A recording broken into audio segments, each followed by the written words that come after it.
Hola chicos, ¿qué tal seguís en casa? Bueno, vamos a seguir repasando un poquito el tema 8 de lengua, ¿de acuerdo? Vamos a hacer un repaso ligero de todo lo que hemos trabajado en clase. A partir de que acaben estas vacaciones un poco extrañas que estamos teniendo, empezaremos a repasar más poquito a poco y más detenidamente. ¿Por qué? Porque van a ser temas que no hemos trabajado. Estos, como ya están más que trabajados en clase y solo es un repasito para los que tengáis dudas a la hora de realizar algún ejercicio, pues lo hacemos un poco más ligero, ¿de acuerdo? Bueno, vamos a comenzar. Mirad, esto es lo que vamos a trabajar, no sé si veis bien la pizarra. Esto es lo que vamos a trabajar en esta clase de hoy. Vamos a aprender las familias de palabras, las formas verbales, que aunque ya las hemos preguntado todas en clase y las tenéis más que aprendidas, vamos a darle un pequeño repasito. Y luego vamos a repasar un poco la ortografía, con esa falta de ortografía que tanto os gusta, que es confundirme la B con la V, ¿verdad? Que nos cuesta todavía un poco. Bueno, vamos a comenzar por las familias de palabras. ¿Qué son las familias de palabras? Bueno, pues las familias de palabras son todas aquellas que tienen un conjunto de palabras y comparten un mismo lexema.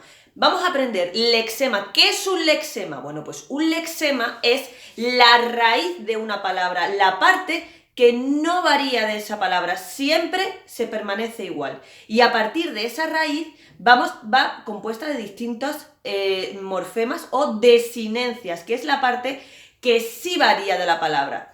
Y me diréis, bueno, señor, ¿esto cómo puede ser? Vamos a ver un ejemplo. Tenemos la palabra flor, que podría ser la parte también o el lexema de una palabra que tiene una familia muy grande, como puede ser floristería o florero, ¿verdad? Está compuesta, aquí la vemos con más detenimiento, por una primera parte, que sería su raíz lexema, que no cambia. ¿Veis que en floristería también comparte el mismo lexema y florero también? Y luego tiene otra parte que sí cambia, que se llama morfema o desinencia, ¿vale? En el caso también cuando veamos los verbos. Como podéis ver, hay muchas familias de palabras. ¿Por qué? Vamos a ver, por ejemplo, de zapatería, zapato, zapatiesta, todo tiene el mismo lexema, que sería zapat. A partir de ahí, pues va cambiando el género, el número y la familia de palabras. ¿Ha quedado esto comprendido? Yo creo que sí, porque es facilísimo y además no es que lo hayamos repasado en este tema, es que esto lo llevamos viendo por lo menos desde segundo o tercero ya, ¿verdad? Bueno, ahora vamos a hablar un poquito de los textos periodísticos. Hoy vamos a tratar dos textos periodísticos que son la noticia y el reportaje. Los textos periodísticos son las noticias y los textos que nos dicen la realidad de lo que ocurre a nuestro alrededor. Y los podemos ver en la televisión, en internet, los periódicos digitales, los periódicos que vemos o incluso en alguna revista. Vamos a ver la diferencia entre noticia y reportaje. ¿Qué es una noticia? Bueno, pues una noticia es cuando nos dicen algo que está ocurriendo en la actualidad, ahora mismo, en un periodo corto de tiempo. Quizás ocurrió ayer o hace una semana y es algo concreto. En cambio, el reportaje es cuando esa información está ampliada y ya nos hablan un poco más de ese tema. Por ejemplo, hoy en día podemos ver muchas noticias diarias que nos ponen al día del coronavirus, ¿verdad? Que todos vemos diariamente noticias. Y si vemos una noticia que es más larga de lo normal, habla de datos anteriores y da una información extra, eso ya sería un reportaje, que es una investigación que se ha hecho en profundidad, ¿de acuerdo? Y ahora vamos a ver las formas verbales. Vamos a pasar ya un poquito de las familias de palabras y los textos periodísticos y vamos a estudiar ahora las formas verbales. Las formas verbales, ¿qué quiere decir? Es cómo vamos a estudiar y vamos a aprender nuestros verbos, ¿vale? Cuando realizamos una acción, ese tipo de palabras ya sabemos que son los verbos. Y tenemos dos formas, las personales, que son las que tienen desinencias, y las no personales, que son las que no tienen desinencia, como pueden ser los infinitivos o los gerundios. ¿Qué quiere decir la personal que tiene desinencia? Bueno, pues es, por ejemplo, aquellas formas verbales que van variando en la persona y el número. Por ejemplo, yo hablo, tú hablas, él habla, nosotros hablamos, vosotros habláis. ¿Veis cómo va cambiando la parte final del verbo? Es decir, su desinencia va cambiando según la persona que realiza la acción. o el sexo incluso, o si es singular o si es plural. ¿Por qué? Porque es una forma personal, esa se adapta. La que se mantiene igual, como puede ser el infinitivo, sería la desinencia, no varía. El tiempo verbal es en el momento en el que sucede la acción.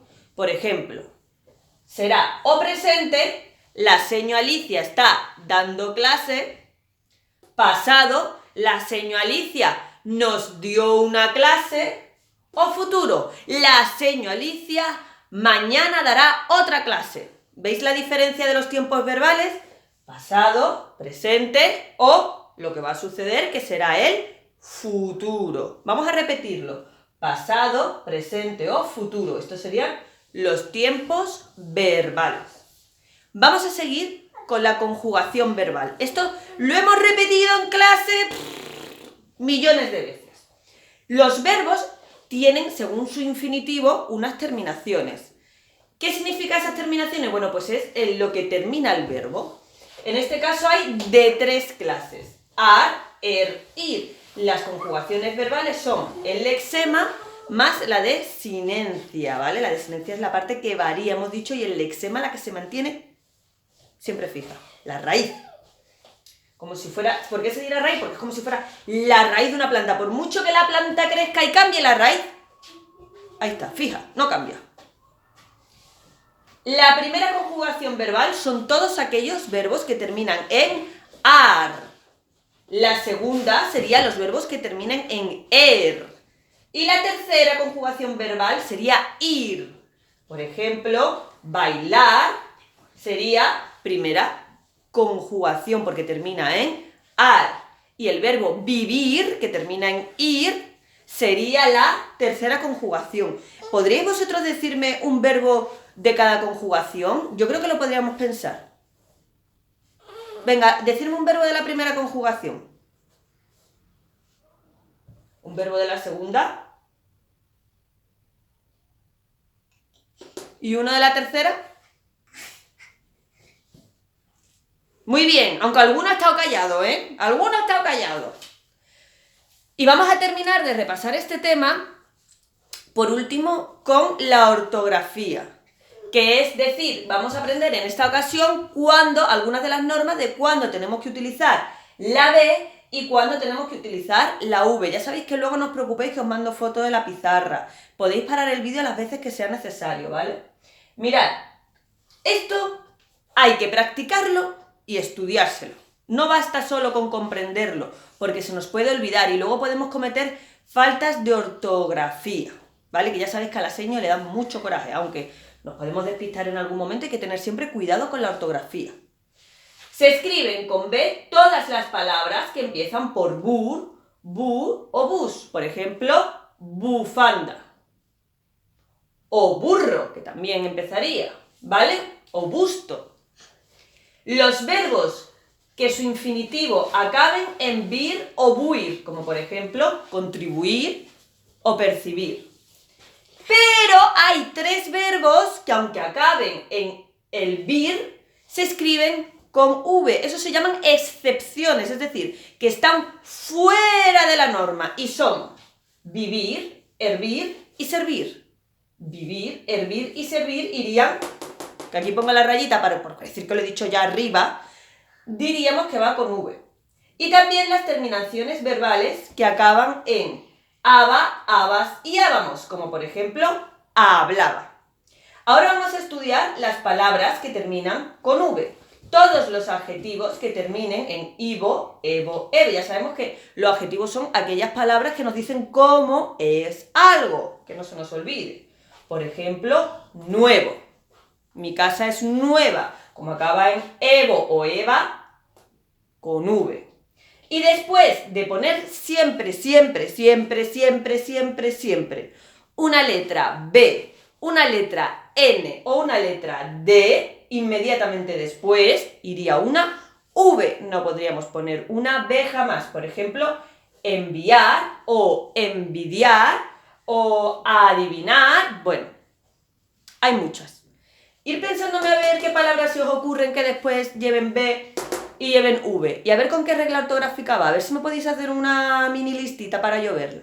Bueno, chicos, pues con esto hemos terminado el repaso general del tema 8. Y me diréis, señor, nos quedan ver las metáforas y los símiles, pero es que eso, quiero grabarme una clase entera con eso. Porque es un poquito... no es que sea difícil de comprender, pero nunca lo hemos trabajado hasta ahora en este curso y yo creo que un ratito más largo le vendrá bien a esa parte. Bueno, chicos, muchos besos. Chicas, decir adiós, que estas son mis alumnas en clase. Adiós. Adiós, chicos. Uy.